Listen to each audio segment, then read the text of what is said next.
Hello friends, this is Varsha. Welcome back to Varsha's academy.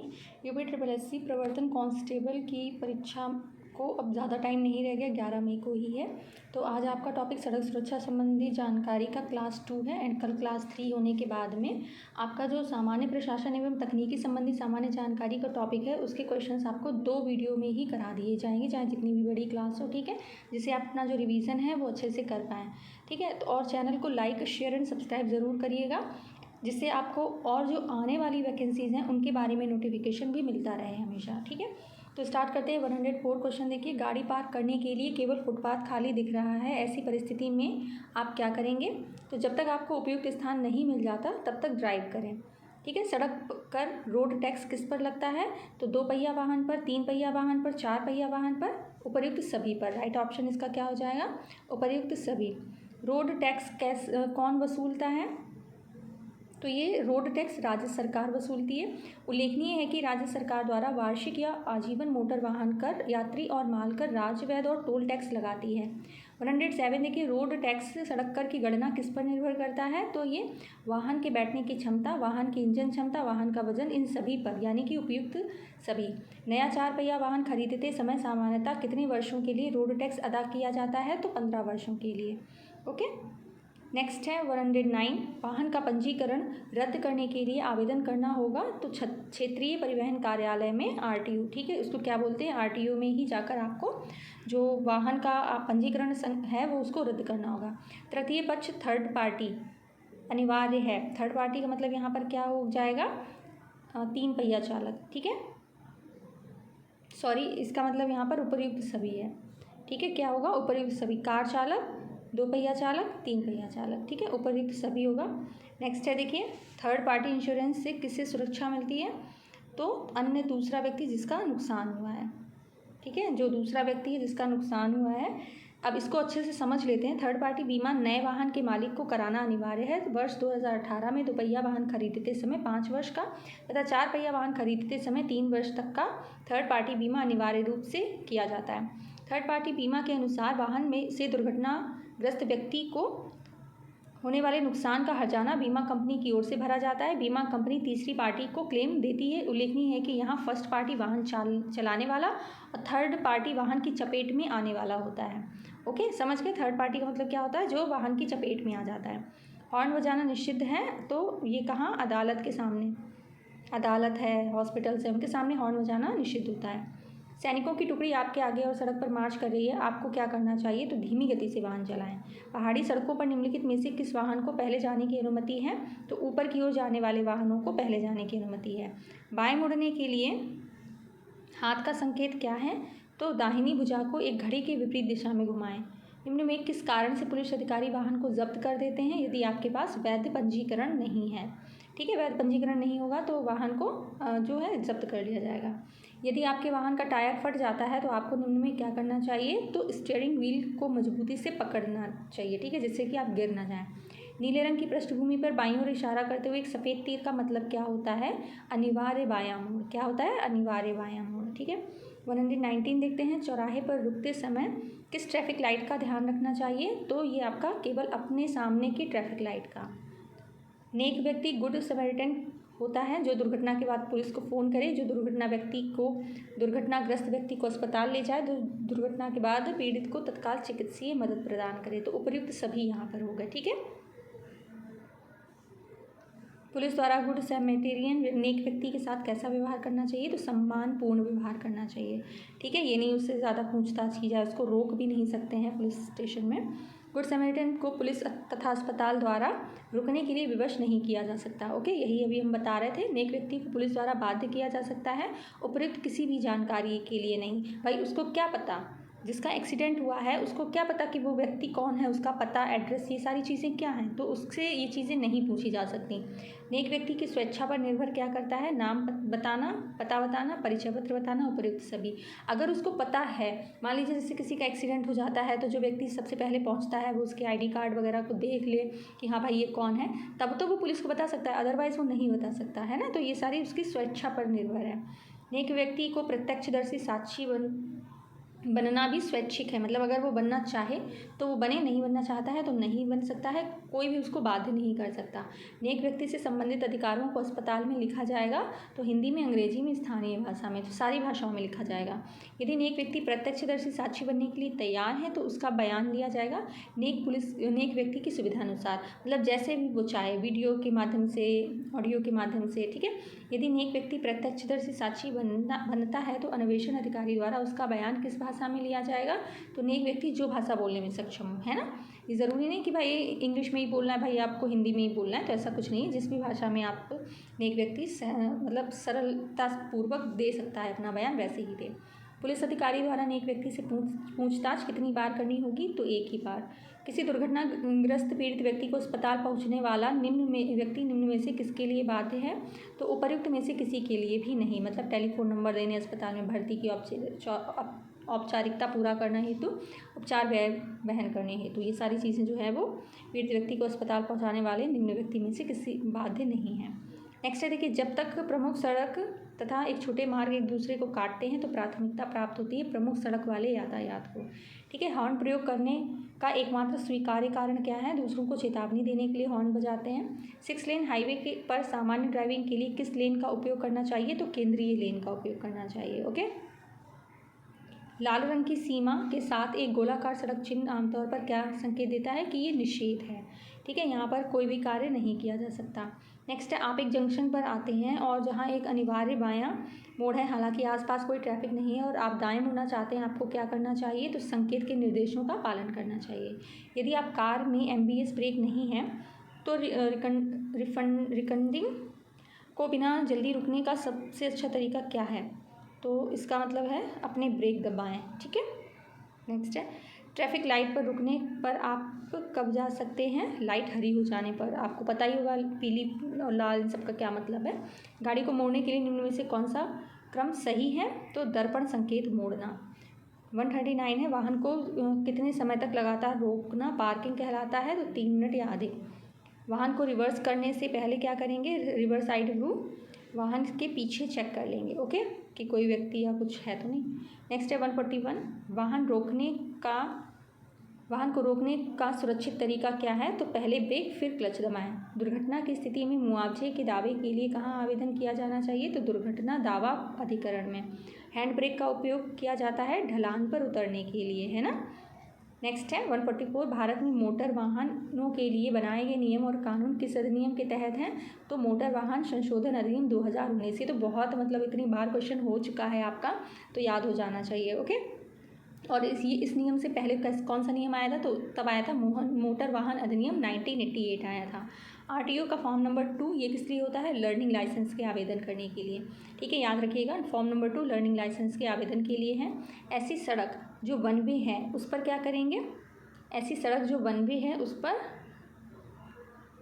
वाहनों को overtake नहीं करना चाहिए, ठीक है भाई। सिंगल सड़क है उस पर अगर ओवरटेक करेंगे तो एक्सीडेंट के चांसेस ज़्यादा हैं। वाहन में फॉग लाइट ना होने पर किसका प्रयोग करना चाहिए, तो निम्न बीम लाइट का।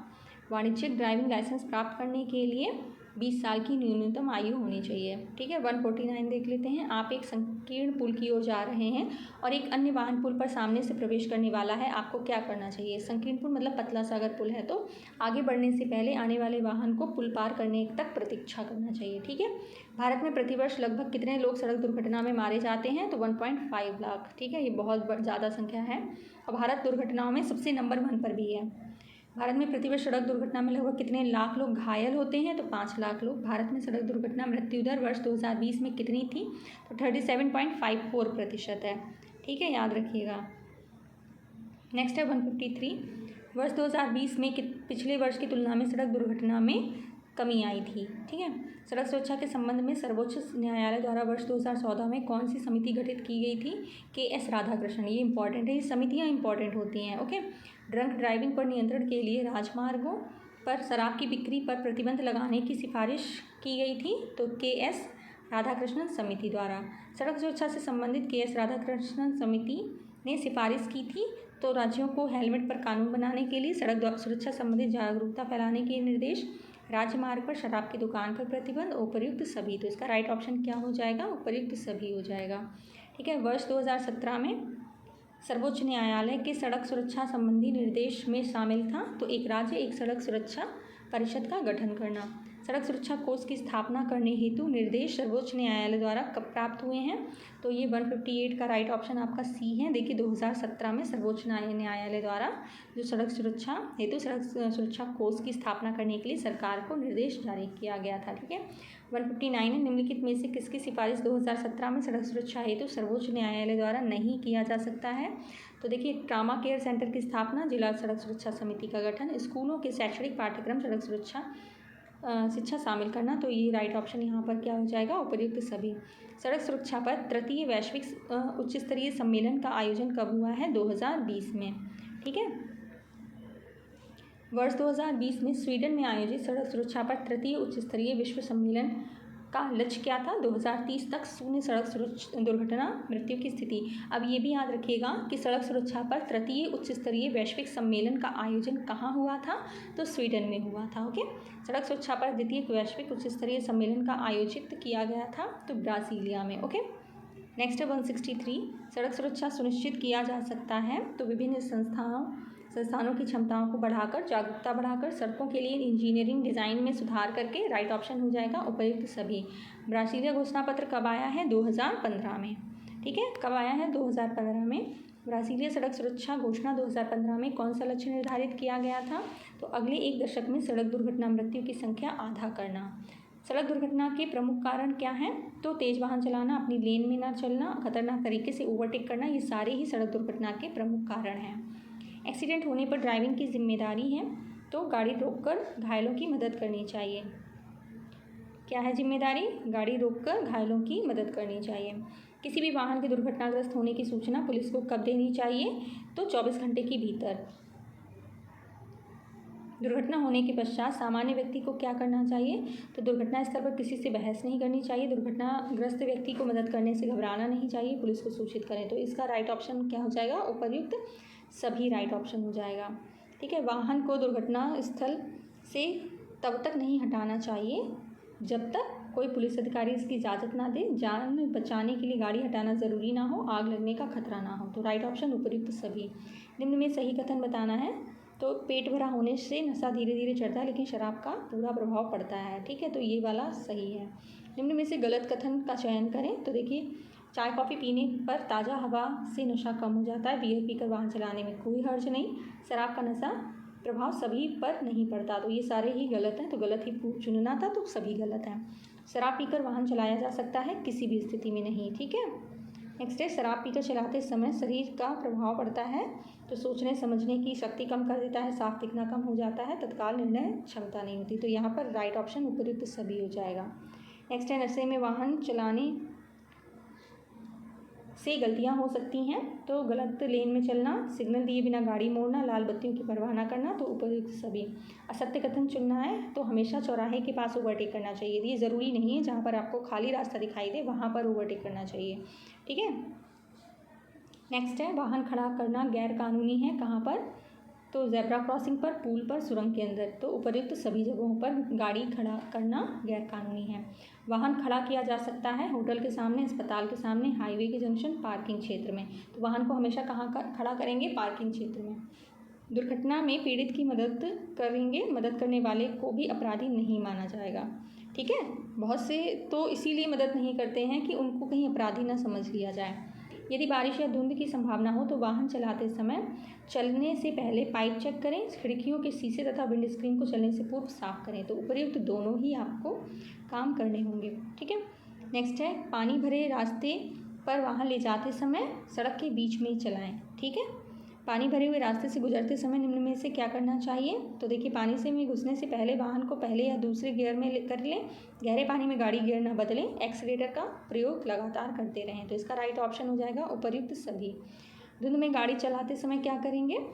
इसमें रफ्तार धीमी रखें, फॉग लैंप चला कर रखें, विंडस्क्रीन के वाइपर को चालू कर लें। ठीक है। तो यहाँ पर उपर्युक्त सभी। पहाड़ी इलाके में गाड़ी चलाते समय चलने से पहले ब्रेक की जाँच कर लें। पहाड़ पर देखिए पहाड़ पर वाहन ले जाते समय निम्न में से किसका पालन नहीं करना चाहिए? तो ब्रेक का खूब प्रयोग करें। ठीक है। पहाड़ों पर वाहन चलाते समय ब्रेक का अधिक प्रयोग नहीं करना चाहिए, बल्कि उचित गियर में वाहन को रखकर चलें। दिशा संकेत कम से कम कितने समय पहले देना चाहिए? तो 10 सेकंड पहले। मतलब अगर आपको मोड़ना है किसी दिशा में तो दिशा संकेत आपको 10 सेकंड पहले देना होगा। ठीक है, नेक्स्ट है आपका ये लास्ट पेज है कि सड़क संकेतों में अनिवार्य रूप पालन करने वाला संकेत होता है गोल संकेत। निम्न में से कौन सावधानी का संकेत है? तो त्रिभुजाकार संकेत। ये सड़क 50 से 100 मीटर आगे तक हालात बदलने की तरफ इशारा करते हैं। आयताकार संकेत संबंधित है जानकारी देने से। ठीक है, अब नेक्स्ट है ईंधन भरते समय नहीं करना चाहिए। तो ईंधन भरते समय क्या नहीं करना चाहिए? सिगरेट नहीं पीना चाहिए, मोबाइल फ़ोन का उपयोग नहीं करना चाहिए, उपयुक्त दोनों। शराब पीकर वाहन चलाने से प्रतिक्रिया समय में बदलाव आता है। मोटर वाहन अधिनियम के अनुसार शरीर के प्रति 100 मिलीलीटर खून में अल्कोहल कितना होना चाहिए? तो 30 मिलीग्राम से अधिक नहीं होना चाहिए। ठीक है, किसी चौराहे पर पहुंचते समय हमेशा अपना पैर ब्रेक पर रखें। किस पर रखें? ब्रेक पर रखें अपना पैर। ठीक है, नेक्स्ट है अच्छे वाहन चालक के तौर पर मुड़ते या लेन बदलते समय किस क्रम का प्रयोग करें? तो मिरर संकेत उपयोग। चौराहे पर पीली बत्ती जलने का मतलब है जल्द ही लाल बत्ती आने वाली है। पीली बत्ती कितने सेकंड के लिए आती है? तो 3 सेकंड के लिए आती है। ओके, यदि वाहन में गुरुत्व केंद्र ज़्यादा ऊपर हो तो उसके पलटने की संभावना बढ़ जाती है। ओके, नेक्स्ट है 197। 90 किलोमीटर प्रति घंटा चलने वाली वाहन की तुलना में 60 किलोमीटर प्रति घंटा चलने वाले वाहन में ईंधन की खपत होती है समान होती है। यदि वाहन 80 किलोमीटर प्रति घंटा से अधिक रफ्तार से चलता है तो वाहन के अधिक ईंधन खर्च होने में महत्वपूर्ण योगदान होता है वायुगतिकी घर्षण का। इंजन चालू करने से पूर्व की जाने वाली जांच कौन सी होती है? तो इंजन तेल का स्तर देखेंगे, शीतकल यानी कूलेट का स्तर देखेंगे, बैटरी चार्जिंग देखेंगे, तो ये सभी चीज़ें करेंगे। ठीक है, अब ये देखिए लास्ट क्वेश्चन है इस टॉपिक का, इस वीडियो का। धीमी गति से वाहन चलाते हुए जांच करनी चाहिए। तो असामान्य आवाज़, स्टीयरिंग प्रभावी है या नहीं, फुट ब्रेक प्रभावी है या नहीं, तो राइट ऑप्शन इसका क्या हो जाएगा? उपयुक्त सभी। ठीक है, तो चैनल को लाइक शेयर एंड सब्सक्राइब ज़रूर करें। आपके मॉक टेस्ट भी स्टार्ट हो गए हैं तो आप लोग उनको भी ज़रूर देखिएगा। इसकी टाइमिंग वैसे तो हमने 3 बजे रखी है मॉक टेस्ट की, लेकिन अगर आप लोग बदलना चाहें तो आप टाइमिंग को कमेंट बॉक्स में लिख दीजिएगा, उसके अनुसार ही आपकी जो मॉक टेस्ट की टाइमिंग है उसको कर दिया जाएगा। Then thank you so much for watching.